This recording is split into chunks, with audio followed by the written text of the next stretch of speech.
Olá,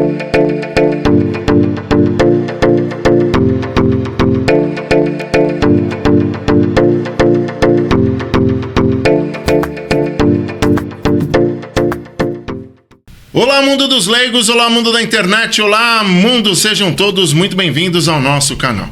Estamos começando mais um podcast Fala Chefe, e para você que está chegando agora, aproveita, já se inscreve no canal, deixa seu like, comenta, porque o programa de hoje está para lá de especial. Nós vamos conversar com um palestrante nível A, Luiz Quindi. Ele é palestrante e mentor nas áreas de autoconhecimento, inteligência emocional, oratória e comunicação. Meu amigo, seja muito bem-vindo ao nosso programa. É uma honra ter você aqui conosco e eu tenho certeza que o programa de hoje vai ser extraordinário. Meu amigo, muito obrigado pelo convite. Me sinto honrado de estar aqui batendo esse papo com vocês. Perfeito. A primeira pergunta que a gente sempre faz para todos os convidados é como tudo começou? E eu pergunto, como que essa profissão chegou até você, essa transformação? Houve alguma transição de carreira? Conte-me tudo, não esconda nada. Bora lá. Cara, eu falo que eu nunca vi um palestrante virar e falar assim, meu sonho de infância sempre foi ser palestrante. Nunca vi. E acaba que as circunstâncias, as questões ali que a gente acaba chegando. E comigo não foi diferente. A vida me levou para esse ramo. Você tem uma ideia? Eu era policial, cara. Eu era policial rodoviário federal. Policial rodoviário federal. Isso. Trabalhei lá por 7 anos e por uma questão bem traumática, inclusive, passei por uma situação bem difícil na polícia e acabou que eu fui expulso da corporação. Caraca! Foi uma situação bem difícil. No dia da minha demissão, eu fiquei maluco, quase dei um tiro na cabeça. Real isso. Meu amigo. No dia que saiu minha demissão, eu encostei uma arma na cabeça e quase atirei. E um ato divino ali me comoveu, me trouxe a imagem da minha família e eu decidi não fazer aquela besteira. Só que no seguir em frente, no precisar se reinventar, eu me vi num mercado de trabalho onde eu tinha... Minha experiência profissional não me ajudava numa recolocação, um currículo onde era um ex-policial demitido, e eu falei, caramba, e agora? Então eu fui desenvolver habilidades que me ajudariam em outros projetos, e uma dessas habilidades foi a oratória. Entendi. Eu entrei num negócio que eu tinha que gerenciar uma equipe, um negócio próprio que eu tinha que gerenciar uma equipe, o famoso marketing multinível, que muita gente já entrou, e eu percebi que se eu falasse bem em público, eu conseguiria melhores resultados naquele negócio. Então ali nasceu a questão de desenvolver a oratória. Inicialmente não para me posicionar como palestrante, mas para gerar receita. Se comunicar ali, né? Gerar resultado no negócio que eu estava atualmente. E deu certo, tive resultados. Foi um negócio, uma experiência interessante. Eu dei muita palestra nesse período, mas em 2015 eu abandonei de vez o marketing multinível e comecei a me posicionar como palestrante, porque aí eu comecei a me especializar, comecei a estudar mais, fazer diversos cursos. Aí eu comecei a me posicionar como palestrante, e aí sim comecei a fazer palestras pagas, palestras que eu recebia por isso, e foi aumentando cada vez públicos maiores, e lá se vão 15 anos, lá se vão 50 mil pessoas que treinadas. Tive a honra também de ter sido treinador da Febracis, que é uma das maiores escolas de coaching do Brasil. Então fiquei lá 1 ano e meio, e lá eu ministrava curso de formação de palestrantes. Então uma habilidade que eu fui desenvolvendo e passei a ensinar para as pessoas, né? Passei a ensinar para as pessoas. Então hoje eu tenho não só as minhas palestras, mas também eu faço mentoria de oratória e comunicação, ensinando as pessoas a palestrarem. E eu sempre falo, é uma mentoria que é fruto de vida real de palco. Vida real de palestrante mesmo, de já ter palestrado para tanta gente. Que legal. E assim, existe uma teoria, não sei se me corrija se eu estiver errado, que dizem que o maior medo da humanidade é falar em público. Dizem que é maior que a morte, né? E eu te pergunto, falar em público é um dom? Tem técnica? Vamos aprofundando um pouco mais nisso. Vamos lá. Cara, é técnica, é aprendível, é replicável, perfeitamente. Qualquer pessoa consegue alcançar. Claro, tem pessoas que têm uma desenvoltura comunicativa melhor, pessoas que têm uma facilidade, mas eu sempre falo, para formar um bom orador, um bom palestrante, é 5%. Essa questão da desenvoltura. Entendi. O que vai fazer o bom orador mesmo é prática, é treino, é estratégia, é método. Ao longo desses 15 anos palestrando, hoje eu criei meu método próprio para ensinar os meus mentoreados. Então qualquer pessoa consegue. Falar que é dom, a gente ia falar, então uma pessoa consegue, outra tá fadada a não conseguir. Não é bem assim. Com a estratégia certa. Se eu vou te falar, Marcelão, eu sou um cara tímido, cara. É real. Louco isso, né? Eu nunca fui o cara mais descolado da rodinha, o cara mais que chega chegando. Eu sempre sou aquele cara mais na minha. Mais observador ali, né? Bem mais. Eu aprendi a fazer o que eu faço. Entendi. Eu aprendi não só em cursos, em treinamento, mas eu aplicando mesmo, indo pro palco. Então, não entra nessa de, eu não tenho dom. Não, cara. Quando eu escuto as pessoas olham para mim, você fala bem, você tem o dom. Eu falei, cara, são 15 anos fazendo isso. 50 mil pessoas já passaram na minha frente. Então, assim, tem uma caminhada, entende? Então, o dom ajuda? Beleza, mas a pessoa que fala bem, que tem desenvoltura, mas não se treina, a fala dela vai ficar cansativa. É que nem aqui naquele livro... O maior vendedor do mundo, o Jog Mandino, diz, né? Sim. Crie bons hábitos e se torne escravo deles. Sim. Se você vai praticando isso todo dia, o resultado vem. Exato. Né? Prática, treino, melhoria. Prática, treino, melhoria. Não tem erro. Legal. E a gente falou há pouco sobre o medo. De onde surge esse medo? Se é que eu posso usar essa palavra surgir, sim, né? Sim. É mais ou menos assim. É como se fosse um filme de terror que a pessoa conta na mente dela. Imagina o seguinte, se eu fosse te convidar para uma festa e eu falasse com você assim, Marcelo, não leva o celular não, cara, não leva a carteira, não leva nada de valor não, porque a festa lá é um lugar perigoso. Come alguma coisa antes, porque a comida lá não é muito boa. Cara, você ia nessa festa? Não ia, porque o convite foi horrível. O convite é para um lugar que dá medo, que não é confortável. Exato. Então, quando a pessoa recebe um convite para falar em público, a mente dela já fala assim, cara, você não consegue, vai dar branco, você vai ficar nervoso. O que os outros vão falar de mim? A sua mente cria uma festa de terror. Verdade. Ou seja, você trava, você fala, não vou. E eu te falo que 15 anos que eu faço isso, eu nunca vi ninguém ser atacado por tomates porque fez uma palestra nervoso. Eu nunca vi ninguém ter um infarto no palco porque está nervoso de falar em público. Então, de onde vem esse medo? Do apego a esse filme de terror que a pessoa cria na mente dela, só que a pessoa toma esse filme de terror como se fosse uma verdade inquestionável. Não, vai acontecer isso mesmo, eu vou esquecer, vai me dar dor de barriga, vai me dar gagueira. Já está programando, né? Ela já está desenhando um cenário que é fortemente convidativo a ela não fazer. É um cenário que está travando para ela não seguir em frente. E mal sabe ela das oportunidades que ela está perdendo por isso. Legal. E assim, a gente se conheceu num grupo de network, na associação comercial. Sim. E uma coisa que eu acho interessante lá, principalmente quando a gente fica de observador, né? Sim.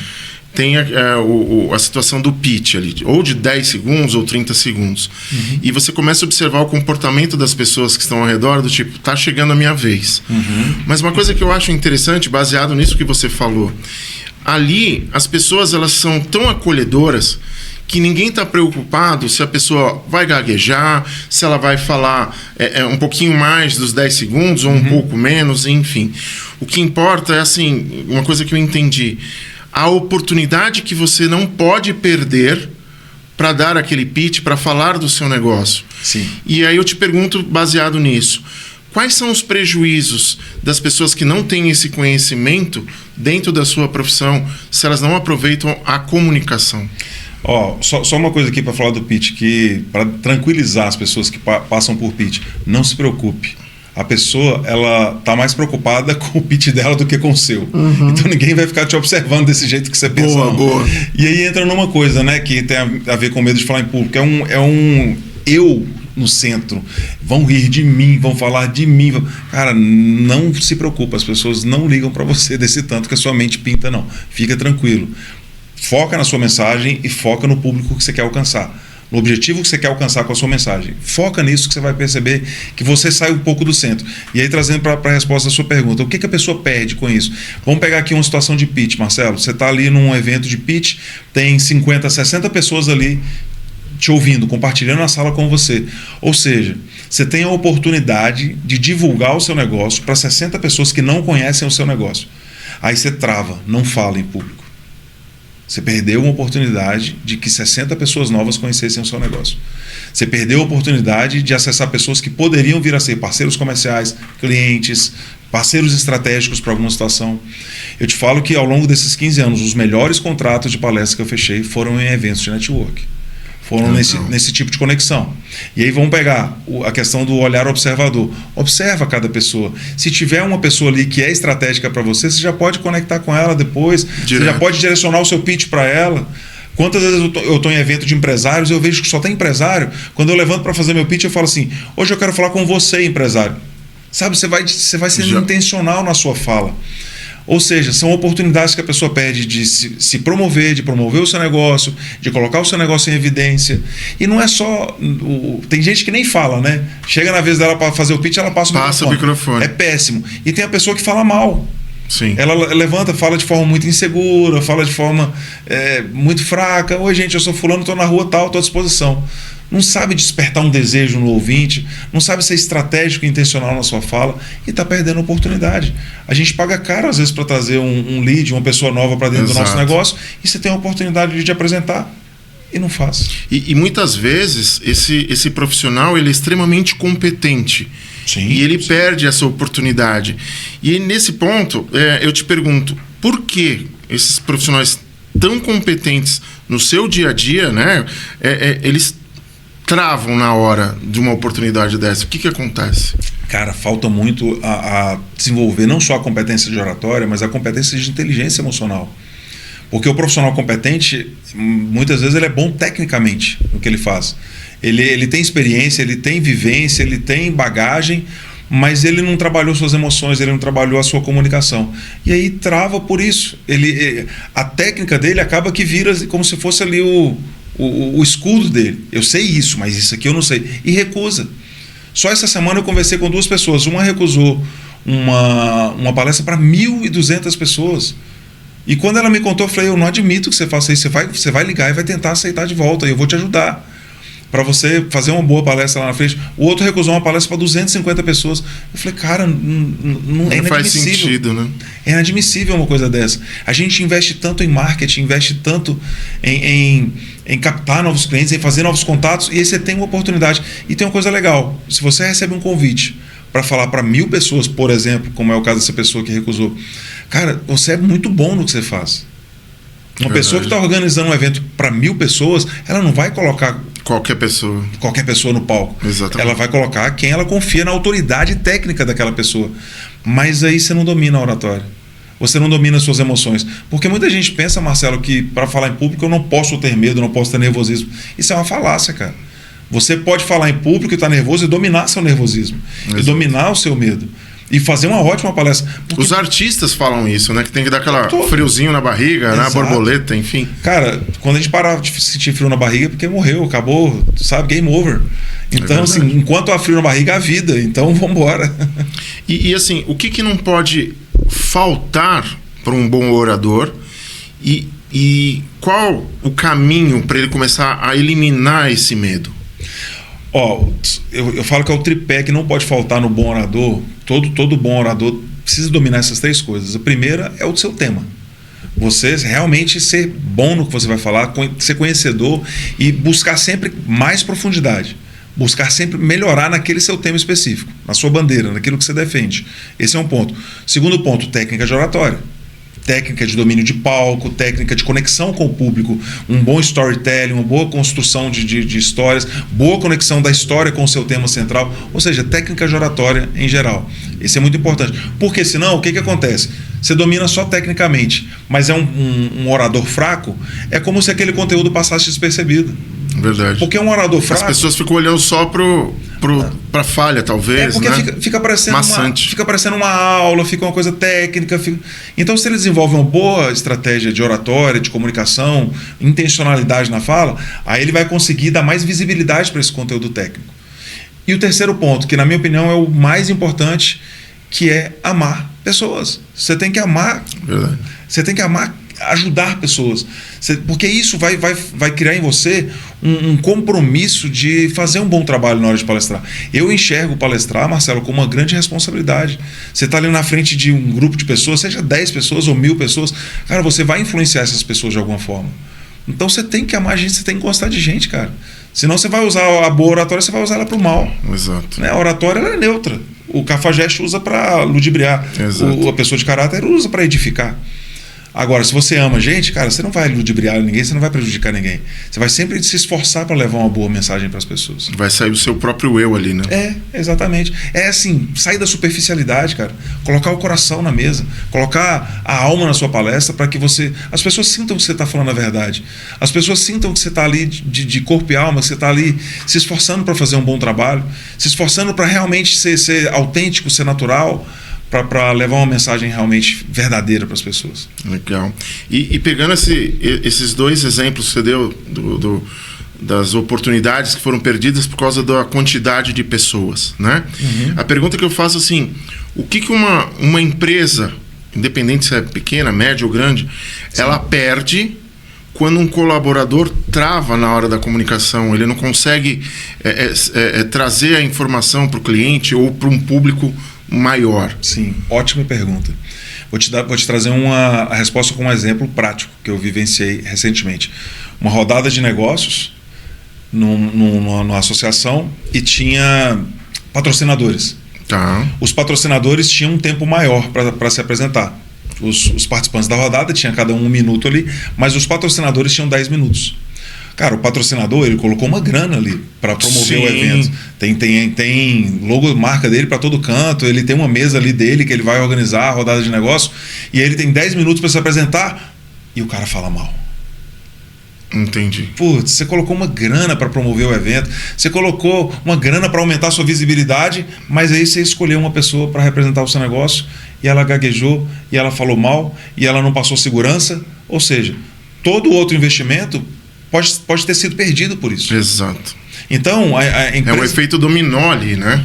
Cara, porque a apresentação da empresa não está só na logomarca estampada. Cara, o seu representante ali, ele tem que representar a cultura da empresa, os valores da empresa, o diferencial da empresa. Não é só falar assim, minha empresa está no mercado há tantos anos. Cara, a gente sabe como é que é hoje o mundo da internet. Sim. Né? Uma empresa que chega agora, uma pessoa que chega agora, se ela falar bem, se ela conseguir conectar com a audiência, ela sai na frente de um monte de gente que está aí há muito tempo. Exatamente. Então a empresa, quando ela investe no desenvolvimento da comunicação e oratória do seu time, ela está investindo na própria empresa no sentido dela ter representantes melhores. Isso eu estou falando assim, externamente. Internamente, vai melhorar muito a questão de clima, de cultura, vai diminuir a questão de prolixidade nas reuniões. As pessoas comunicam de forma mais objetiva quando desenvolvem uma comunicação mais assertiva. Diminui a questão de ruído, conflitos, ou seja, a empresa só ganha, porque tanto de prejuízo que gera, retrabalho, Sim. reuniões que demoram, sei lá, horas e não chega a lugar nenhum, por falta de objetividade na comunicação. Então, a empresa ganha em todos os sentidos. E aquilo que eu falo, né? É preparo, dedicação e empenho. Você pegando isso e fazendo a lição de casa, vamos dizer assim, Sim. O resultado sai. Exato. E pegando o lado inverso, a gente falou sobre o que a empresa perde. E ou ao contrário, o que a empresa ganha, né? Tirando esse lado positivo que você falou, se for consertado, o negativo, Sim. se for consertado. Além disso, o que mais ela ganha quando tiver um bom comunicador para apresentar a empresa, a marca? Ela aumenta absurdamente as chances de ganhar mais dinheiro. Bom, a empresa serve para isso. Já disse tudo. A função da empresa é gerar lucro. Se a empresa não está gerando lucro, ela está com os dias contados. Ou seja, se ela tem uma equipe que está comunicando melhor, consequentemente essa equipe vai performar melhor. Performando melhor, mais resultado, mais lucro. Vão ser bem pragmáticos, bem direto ao ponto. As empresas, às vezes, elas usam estratégias diversas para o quê? Minimizar despesas, aumentar a produtividade. No fim das contas, elas querem lucro. E quando melhora a comunicação do seu time, vai melhorar a performance, vai melhorar a produtividade, vai melhorar a lucratividade. E hoje em dia, é uma pergunta que você está no meio. As empresas, elas têm o costume de investir em treinamento de oratória, elas são mais acanhadas. Óbvio que a pergunta é meio boa, mas vale a pena? Em que ponto? Qual é o momento que vale a pena investir num treinamento de oratória? Eu digo não só de oratória, que eu faço muito treinamento de inteligência emocional também, nessas duas frentes, tanto a comunicação quanto a inteligência emocional. E eu falo sem medo de errar, as empresas que têm a cultura de investir no seu time, no desenvolvimento do seu time, elas são diferenciadas. Elas são diferenciadas. Tanto é que as grandes empresas, que são as que mais investem, elas não fazem isso à toa. Então, com certeza, a empresa que desenvolve essa cultura de treinamento, aí você perguntou qual que é o momento. Cara, o momento é agora. Entendi. O momento é agora, é o melhor momento. Então, você investir numa boa formação do seu time, seja na formação técnica, e aí que tá, muita empresa investe na formação técnica. Não, ele tem que ser bom no que faz. Beleza, mas se ele não tiver com as emoções em ordem, se ele não souber se comunicar, o treinamento técnico não vai fazer Exatamente. isso. Então, a empresa que investe nisso é como se fosse a gente cuidando, sei lá, do nosso carro, da nossa casa, da nossa família. A gente tem que dar manutenção. Tem que estar sempre investindo em melhorias dentro de casa, dentro dos nossos objetos, das coisas. A empresa tem que investir em melhoria constante. Não só na parte técnica, não só na parte estrutural, mas na parte principal ali, que pessoas. São pessoas que tocam o negócio. São pessoas que operam máquinas, são pessoas que vendem para os clientes. Se a pessoa não estiver bem emocionalmente, se a pessoa não estiver bem para se comunicar com outras pessoas, é um atraso na empresa. E acaba sendo aquela competição entre o QI e o QE. E aí eu quero, como eu estou diante de um especialista, de uma forma resumida, porque todo mundo fala inteligência emocional, de uma forma simples, o que é a inteligência emocional para que o público consiga entender? Vamos lá, de uma forma bem objetiva. É aquela capacidade que você tem de não dar o soco em quem você está com vontade de dar um soco. Boa. Falando de uma forma bem rasgada e bem objetiva. Porque assim, se eu perguntar, é certo ou errado você sentir raiva? Cara, é natural. A gente uma emoção, raiva, né? A gente sente raiva. A gente é tocado de alguma forma por alguma situação que nos contraria, a gente sente raiva. Mas eu te pergunto, é certo ou errado dar um soco em alguém porque você está com raiva? É errado. Aí muita gente nas palestras fala assim, depende. Não depende. Se estiver diante do juiz porque você deu um soco em alguém, o juiz não vai aceitar, não, mas ele fez isso comigo. Errado é errado. Então a inteligência emocional vai te ajudar não a controlar a emoção. Eu falo que, cara, a emoção, quando desemboca na gente, quando manifesta, ela é igual uma enchente descendo uma encosta. Arrasta tudo. Exatamente. Se você coloca uma barreira, coloca uma árvore, cara, ela vai arrastar tudo. Ela arrasta a casa, arrasta trator, arrasta tudo. Aí o que as pessoas fazem para lidar com uma enchente descendo uma encosta? Elas canalizam todo aquele material descendo, canaliza para um outro lugar desabitado, canaliza para um córrego, para um rio, para o mar, sei lá, para diminuir o estrago. Exato. Faça isso com as emoções. Inteligência emocional é você aprender a canalizar as suas emoções, não para controlar a emoção, mas para controlar o resultado, controlar a sua resposta. Porque você pode dar respostas mais inteligentes diante de cada situação que a vida te apresenta. Quantas vezes, cara, a gente não briga com quem a gente ama, a gente grita com quem a gente ama, a gente agride emocionalmente as pessoas que a gente ama, porque a gente está desequilibrado emocionalmente. A gente está fora de si emocionalmente. E aí tem uma outra coisa, um outro conceito. Se eu te perguntar, é importante ter equilíbrio emocional, sim ou não? Sim. Não, cara, não liga para isso não. Sabe por quê? O equilibrado, ele está sempre na corda bamba. Ele está sempre assim, ó, não posso cair. Só que tem situação da vida da gente que exige energia. Beleza, é verdade. Intensidade. Se entrar um ladrão na minha casa, 3 horas da madrugada, eu com a minha família em casa, eu não quero saber de equilíbrio. Eu vou agir com violência se for preciso. Muita. É verdade. E tem situações que a vida vem com uma intensidade danada e talvez eu precise de calma naquela hora. Então o equilibrado, ele fica assim, é o morno, que Entendi. Vai ser vomitado. Perfeito. Né? Entendeu?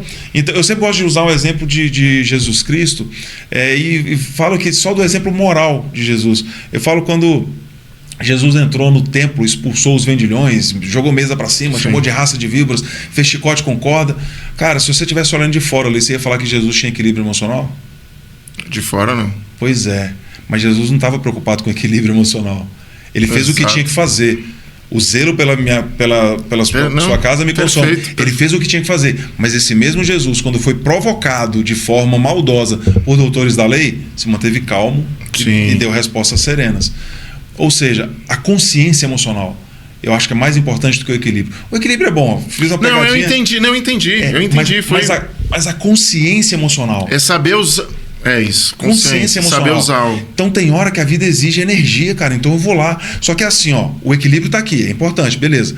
Mas a consciência é assim, eu vou lá na energia, ajo como eu preciso agir. Na hora exata. E volto. Entendi. O problema, a falta de inteligência emocional tá aqui, ó. Eu vou na energia e fico lá. Entendi. Aí eu vou lá, ajo com energia, o ladrão entrou na minha casa, eu fui lá, dominei, resolvi a situação, eu volto pra minha família todo ignorante, todo grosseiro. Cara, não, resolveu. Agiu com a energia que precisava, volta. Uma outra situação me pede calma. Eu vou lá, ajo com calma, mas depois eu volto. Porque se eu ficar só na calma, eu caio na apatia, eu caio naquela paradeira. Não, cara. A inteligência emocional está em você responder às circunstâncias e situações conforme a situação exige de você. E aí você não se perde. Você me fez lembrar, falando nesse finalzinho agora, do personagem que fez o Tropa de Elite. Eu não lembro agora o nome dele, era o Major, que era o miliciano. Né? O Rocha. É isso, o Rocha. Ele falou, dando uma entrevista num podcast, ele falou que assim, ele entrou numa vibe tão gigantesca como personagem, porque ele tinha que bater, ele tinha que xingar, ele tinha que ofender e entrar no personagem. Só que quando ele voltava para casa, ele não voltava para esse ponto que você falou. E ele falou que ele quase separou. Porque ele começou a ser grosseiro com os filhos, com a esposa. E ele falou assim, cara, eu não tô vivendo esse personagem, eu não posso. E aí ele teve que procurar uma ajuda psicológica. É muito louco isso. Cara, e assim, quando você desenvolve um estado de presença para o que te acontece emocionalmente, é você olhar para cada situação que a vida está te apresentando e você está realmente lá. Você viver com inteireza tudo que você estiver vivendo. Isso te ajuda a lidar melhor com suas emoções, porque você sai daquela posição de reativo, do piloto automático. Sim. Sabe, bateu, levou, fez isso, estão aqui. Tá. Não, cara, a gente é maior do que isso. Eu digo maior no sentido de o ser humano, ele é maravilhoso, ele é lindo. Ele tem uma coisa incrível dentro dele chamada vontade, que quando ele domina, cara, você sai dessa reatividade. Você sai desse piloto automático. Aí eu vejo pessoas falando assim, eu gritei com meu filho, eu bati no meu filho por causa disso. Não, cara, você está transferindo sua responsabilidade para uma criança. É você que controla a sua reatividade. Exato. É você que controla as respostas que você dá. Então, quando você desenvolve sua inteligência emocional, e aí, se você me permitir, assim, por favor. Como é que a gente desenvolve inteligência emocional? Como é que a gente fortalece isso? Seleciona direitinho o que você está colocando para dentro da sua mente. Seleciona direitinho o tempo, a forma como você está ocupando a sua mente. Porque é difícil você ser inteligente emocional, você desenvolver sua inteligência emocional, quando você se acostuma com o caos, com a bagunça, com a desordem. Quando você alimenta a sua mente o tempo todo com informações desordenadas. A gente fica o tempo inteiro lá em rede social, só passando o dedo. Cara, é uma hiperestimulação o tempo todo. É bem mais difícil você ser presente dessa forma. Você não faz uma boa leitura, você não assiste um bom conteúdo, você não tem conversas edificantes.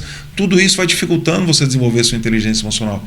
Colocar a sua mente em ordem, cuidar do corpo, da mente, do espírito, isso tudo vai fortalecer sua inteligência emocional. Porque fortalecer a inteligência emocional, vamos fazer uma analogia, é igual fortalecer o corpo. Não é porque agora eu falei aqui o conceito de inteligência emocional que todo mundo vai ouvir e falar assim, então agora eu já sei, eu sou bom de inteligência emocional. Não, cara. Você tem que ter um exercício gradativo. Você não fica bom do corpo de uma hora para outra. Você tem que ter disciplina, constância. Acho que a disciplina é a palavra em tudo, né? Constância. Disciplina e constância vai ajudar nessa questão. Porque a pessoa que não tem o hábito de leitura, cara, começa com 2 páginas. Sabe? Você não começa no supino levantando 100 quilos. Você começa com 20, exatamente. Com 10. Então, começa devagar, muda um pouquinho o tipo de programa que você assiste, muda um pouquinho, troca um pouquinho essa navegação constante em rede social por um documentário, por um filme, por alguma conversa edificante, entendeu? Isso já ajuda bastante a desenvolver. É o que, às vezes, lá nos níveis neurológicos, né? Identidade, comportamento e o ambiente, um dos 3. Sim. Você mudando o ambiente, você vai mudar um pouco do teu comportamento. Sim, com certeza. E a identidade vai sendo ajustada. Faz sentido? Faz total. Porque acaba que o seu comportamento vai refletir em todo o resto. Sim. Eu lembro uma vez que a gente desceu lá para arrumar nossos filhos e a nossa casa estava bagunçada. Eu tenho 5 filhos, então a casa estava ali de perna pro ar, muito brinquedo jogado. E aí a gente desceu de manhã para levar para a escola. Cara, tava uma confusão. As crianças correndo, não sentavam para comer e não vem cá, vão escovar dentro. E a gente entrou no carro e minha esposa falou assim, nossa, o que aconteceu com as crianças hoje? Eu falei assim, amor, você não viu como é que estava a nossa casa? O ambiente desordenado, quando você entra ali, aquilo já traz uma certa desordem para você. Sim. Você tem que ficar atento ao seu ambiente. Sabe, arruma sua cama, arruma sua mesa, arruma suas coisas. Isso já ajuda. E aí você começa a olhar área por área da sua vida. Como é que está meu corpo? Como é que estão minhas finanças? Como é que tá minha... Você vai olhando área por área da sua vida e vai colocando Fraciona, as coisas, né? Vai colocando as coisas em ordem aos poucos. E isso vai te ajudar. Uma mente desordenada, uma vida desordenada, ela é um campo fértil para péssimas decisões. Legal, show. E voltando para o lado da oratória, né? Sim. O que diferencia, vou pegar pesado ali, uma palestra fraca de uma palestra memorável, por exemplo? Vamos lá. Eu vejo muito assim a falta de método, a falta de uma estratégia na comunicação. Você vê que uma pessoa que ela começa a falar, às vezes a pessoa, uma queixa que eu recebo muito, a pessoa fala assim, não sei nem por onde eu começo. Tem muito isso. A pessoa tem tanta experiência, tanta coisa para falar, mas cara, se não tiver uma intencionalidade, não tiver uma estratégia, a palestra vai ser fraca. Vai ser fraca, ela vai falar muito e não vai falar nada. Quando a pessoa fala, eu tenho 50 coisas para ensinar, mas eu tenho 1 hora. Não, cara, escolha 3, 5 Seja coisas específico, né? E aprofunde nessas 5 coisas. Então, assim, o que diferencia uma palestra fraca? A pessoa querer falar tudo e não falar nada. A pessoa não dominar a oratória. Ela domina tecnicamente, mas aí a palestra dela fica chata porque ela não domina a oratória. Então, não basta só dominar a sua parte técnica. Domina a oratória também, vai estudar sobre a oratória, vai fazer uma mentoria, vai fazer curso, e você vai perceber que a parte técnica vai ser mais bem comunicada. Então, eu vejo muita gente boa. E assim, Marcelo, às vezes pessoas de renome, de nome nacional e internacional. Já fui em palestra grande, que eu tenho uma expectativa alta. Porque quando a pessoa já tem um nome, a expectativa vai lá em cima. Exatamente. Aí a pessoa abre a boca e você fala... Como assim, né? É só isso. Exato. É isso que eu criei tanta expectativa. Assim como você vê pessoas anônimas, vamos dizer assim, que chegam lá e dão um show. Exato. Porque ela domina a oratória. Ela domina o palco, ela domina a conexão com as pessoas. Porque muitas vezes a pessoa vai lá para o palco e ela se acha o centro das atenções. Cara, o palestrante não pode se achar o centro das atenções. É o assunto, né? É a mensagem que eu quero transmitir para aquele público. E aí eu vou dar o meu melhor para que aquela mensagem seja transmitida da melhor forma possível. É isso que eu ensino na minha mentoria. Eu falo para meus alunos. Cara, você não é o centro da palestra. Sai desse lugar. Porque, meu amigo, isso aqui é igual cocaína. Isso vicia se você não tiver a cabeça no lugar. O aplauso, ele começa a te colocar numa situação. Eu faço palestra às vezes para 1.000 pessoas, 1.500 pessoas. Você vê 1.500 pessoas te aplaudindo de pé. Aquilo, se você não tiver a cabeça no lugar, o pezinho no chão, cara, você começa a se sentir melhor do que os outros. Você começa a achar que você é especial, porque você... Cara, não tem nada de especial. Entendi. Não tem nada de especial. Vamos falar assim de forma bem aberta. Uhum. É legal, tem técnica, tem muita capacidade envolvida, mas, cara, não é tão especial assim. Sabe, eu falo com uma O objetivo é transformar a vida de alguém que está assistindo, né? O objetivo é plantar uma semente de transformação. Exato. Quando a pessoa fala assim, nossa, sua palestra transformou minha vida. Eu falei, cara, minha palestra só plantou a semente. Você foi um condutor, né? Você fez sua parte. Eu falo que o bom palestrante, ele é o bom semeador. Legal. Que planta uma semente de transformação no coração da pessoa. Se você tiver domínio sobre técnica de oratória, você vai ser um semeador melhor. Você vai preparar o coração dessa pessoa, a alma dessa pessoa para receber aquela mensagem de forma mais receptiva e, consequentemente, despertar nela um desejo de dar continuidade àquilo que você falou. Esse é o ponto. O palestrante outra coisa que diferencia um bom palestrante de um palestrante fraco é o cara levar um conteúdo realmente que transforma. A pessoa levar um conteúdo prático, um conteúdo que realmente traga uma ferramenta. Porque imagina como é você sair de uma palestra e fala assim, foi boa, mas e amanhã, o que eu faço? O que eu faço com isso que eu aprendi aqui hoje? Então, você trazer um conteúdo prático, um conteúdo aplicável, isso ajuda pra caramba também. Porque a pessoa sai de lá sabendo o que precisa fazer. Legal. E eu queria que você falasse um pouquinho mais da tua mentoria, do teu método, para que as pessoas comecem a entender que é importante buscar a evolução na comunicação, na oratória. Sim. Cara, é uma mentoria, eu falo que em 8 encontros eu deixo a pessoa pronta para o palco. Pronta para dar um show no palco. Porque é uma mentoria fruto de vida real de palestrante. Hoje em dia a gente vê muito mentor que lê um livro e virou mentor.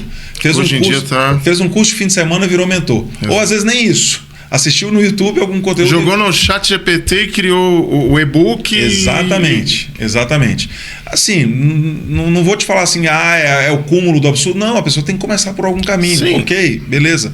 Mas, quando você fala em mentor, você pensa numa pessoa que já percorreu uma caminhada, que já trilhou um caminho das pedras para ajudar o meu aluno a não cair nos tombos que eu caí.